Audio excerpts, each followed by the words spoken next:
Hi, welcome back. This is Gil Robles. Just before I start this next video, what I want to do is go over what I'm trying to accomplish in Sketchbook Pro. Here's a painting I did in oil, and this is pretty much the style or the paint quality that I want to come across. Here's another one done in gouache, and both these paintings contain the same kind of paint quality that I'm looking for when I'm painting in Sketchbook Pro. It also illustrates the fact that, you know what, Sketchbook Pro is a program. It's just another medium, and you really it doesn't draw for you. I think sometimes people expect, they buy these programs and they want it to do everything, and I'm sure there are programs that do that, but this is not one of them. You have to be an artist first, and you have to know how to use your medium, and you have to practice with it. So what I do is I practice with it, and this is the painting that I'm working on now. What I'm doing is I start out not really trying to get a likeness or anything like that, but trying to come up with a roadmap to the image, to what I'm trying to accomplish as far as what I want the final image to look like. I am working from a photograph that I took. And with that photograph, I'm also making changes because I'm not painting everything in the photograph. That's not what I took it for. I took it as a reference or as a guide to what I wanted to do. I already had the pose in mind, and I had the type of painting in mind that I wanted to accomplish when I sit down to do this. So this right here at this stage is just what I'm doing is just trying to figure out the large areas and not going into any details or anything like that, just leaving it loose and trying to define the patterns of light and dark, and also trying to decide the type of colors I'm putting down, the cool blues that you see like up on the temple area of her head, and the warm colors for the color of her skin. And these are decisions I make, and they're not exactly like this in the photograph.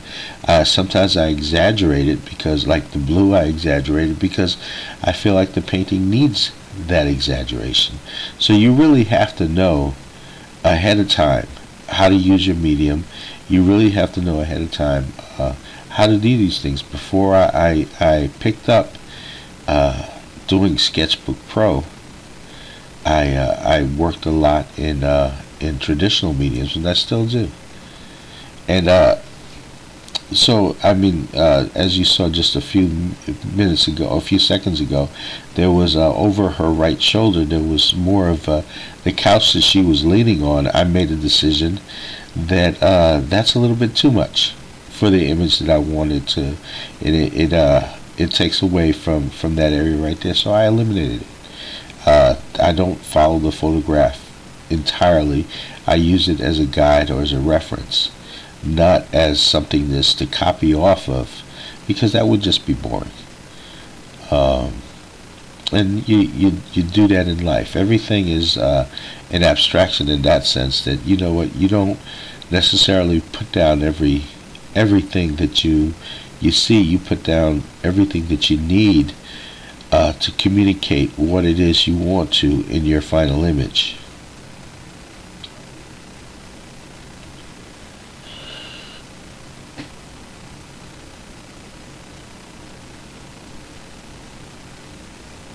Now I speed this up, so of course it takes a lot longer to get to where this is at now from where I started.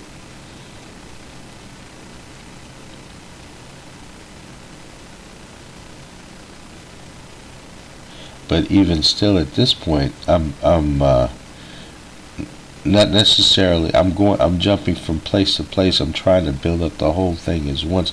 It's a lot like thinking of paint, even digital paint, as being pliable, being like a clay, where you're pushing stuff, you're moving stuff, you're helping stuff to pop out and pushing stuff back, like a sculptor applies his clay or applies his clay and they take stuff out, they put stuff in, they emphasize one area, they emphasize another, and that's what I'm doing here. It's really not so. There are tricks. There are things that you need to learn about the program. And when I've been doing these videos on Sketchbook Pro, I also wrote a book on Sketchbook Pro, Digital Essentials in Sketchbook Pro, Digital Painting Essentials in Sketchbook Pro. And once you learn about what the program can do, it still comes down to really practicing your craft, really understanding how to draw, and what are you trying to say when you put stuff down, because it has to be interesting to you before it's interesting to anybody else.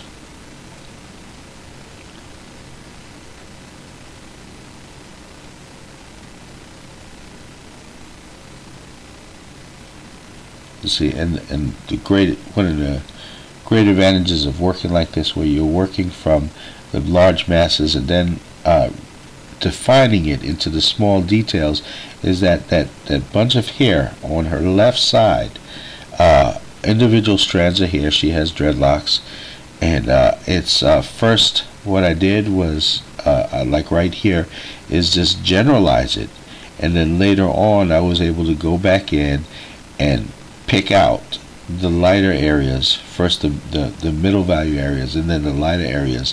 I try to stick with a dark, a middle value, and a light, and at times a highlight to emphasize the details.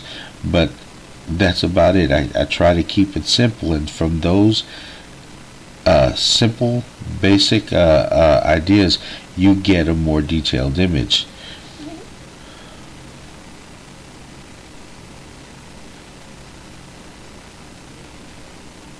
See, like I just picked out those lights right there on that strand of hair right by her left eye, and that helps to define that a little bit better. I'll also be doing that as I go down the painting, or go down the mass of hair on that side.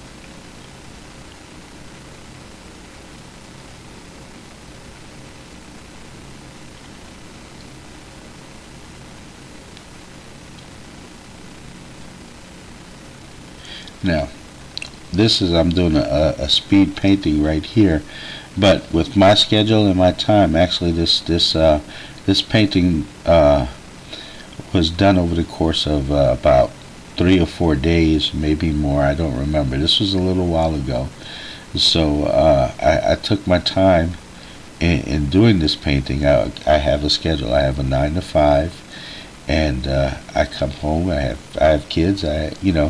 Busy life, but I make the time to paint. And in that spare time, in the early mornings or late at night, or if I can get some time during the day on the weekends, this is what I do. And I try to make it on a daily time to paint, or at least time to draw, because you have to practice your craft.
Now, the painting is mostly done. Everything at this point is about refinement.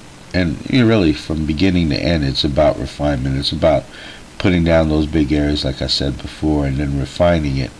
But most of the painting, as far as the general areas, are done. Right now, it's just refining the details and the subtle transitions between dark and light, or dark and middle value, and not so much the details. The details, yes, but really what you're working with is not so much like a line, because you're painting. It's different than drawing. There's drawing involved, but it's different. It's not so much you're worried about line, but you're worried about value. You're worried about the transitions between the darker colors and the lighter colors.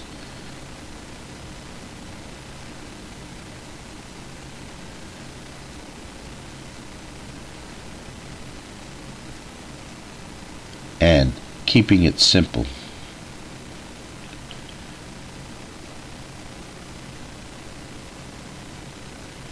And also, because on that right shoulder there was a darker color back there on the photograph, I had to come up with a solution that was going to work.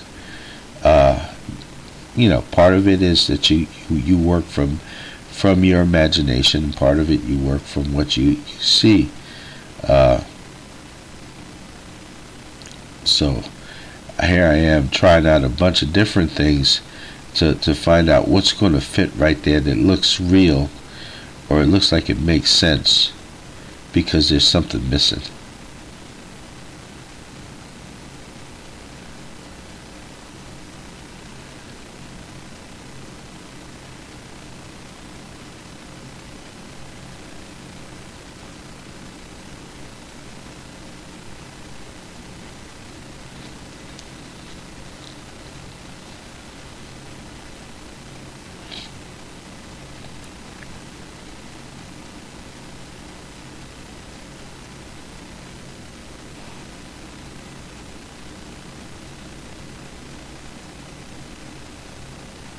And there goes that bunch of hair that you can see. I just picked out the lighter values to make sense out of that mass right now, and it looks more like what I intended it to look like.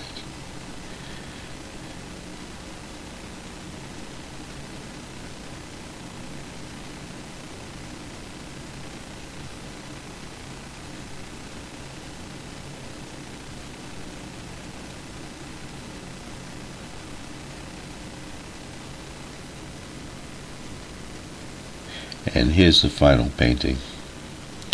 Thank you. I hope this helps. Leave comments. Subscribe to my blog. I appreciate you taking the time to look at this. Thank you very much.